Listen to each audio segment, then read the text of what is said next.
Hey there, I'm glad you're here.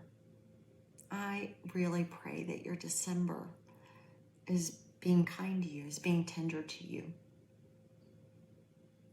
Even in days that may feel cattywampus and upside down, days where, like here, it is beautifully sunny outside and really cold.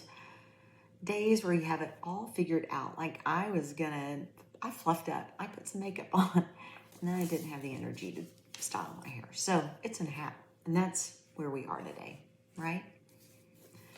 But that doesn't mean that the day is for naught. That doesn't mean that the moments are wasted.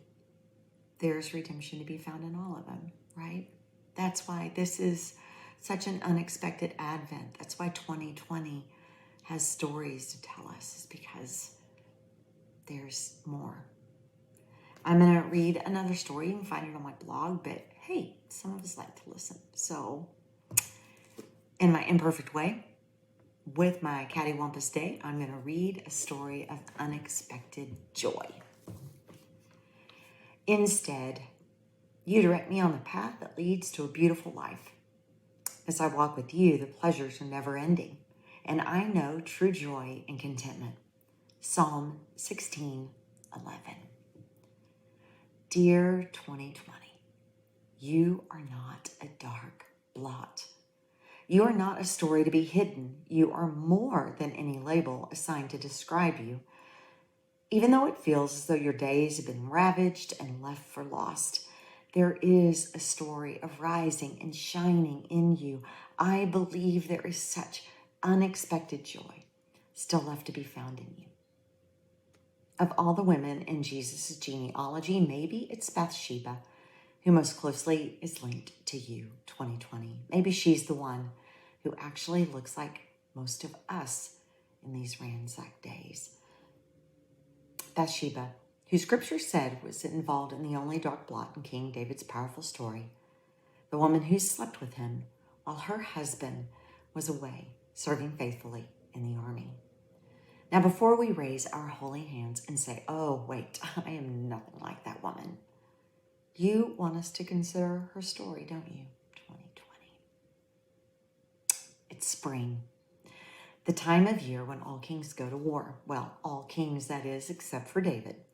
We don't know why he chooses to remain at home rather than lead his army in battle. His well-trained troops do their job while he naps and looks out from his balcony over the city he has secured as his own. It is spring, a time of the year when men at war are not found at home. It's in her home that Bathsheba bathes, a woman with a godly heritage.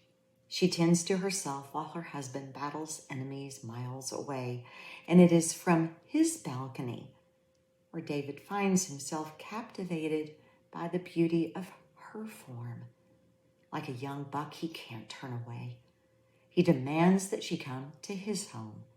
He demands she offer herself to him. They sleep together. Weeks later, she comes to him with news.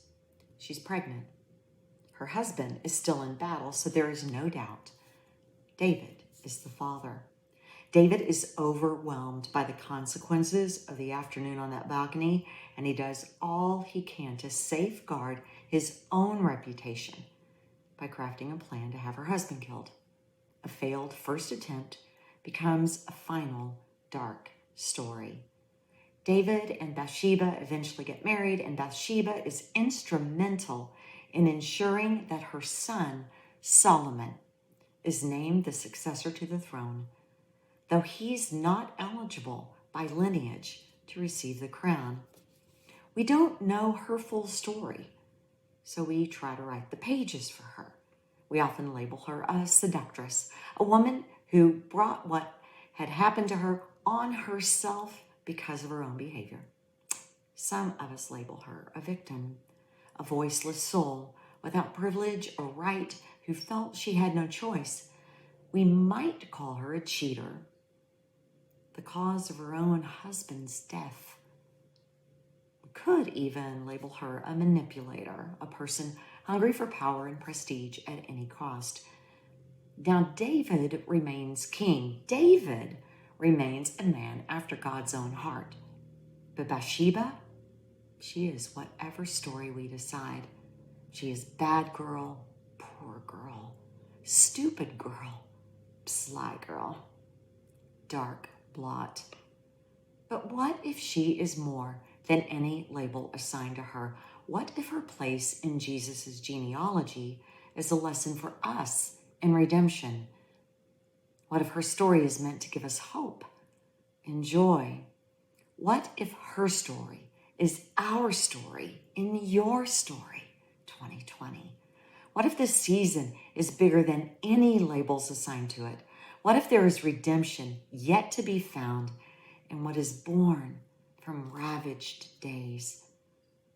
What if there is true joy, unexpected joy awaiting? David may have seen Bathsheba's form as beautiful, but God saw her life as beauty. Her name means daughter of abundance, or daughter of the promise. And it is through Bathsheba that the promise of redemption is both made and kept. God redeems her life as she redeems her son's life. He elevates her as she raises up Solomon to be king. He sees the greater storyline in the midst of all the scandal, and he delights in including her in the very lineage of Jesus Christ. There is a greater storyline for us right now, isn't there, 2020? There's more to your story than any published headline or whispered rumor or conspiracy theory or quiet contemplation. There is more to our story as well. There is the promise of redemption. There is surprise and delight and unexpected joy, even now. So what storylines are you praying emerge from these days? What storylines do you actually need to lay at the feet of the cross as you let go of the labels that are assigned to you, labels that are assigned to the day and the season? Where are you finding unexpected joy right now?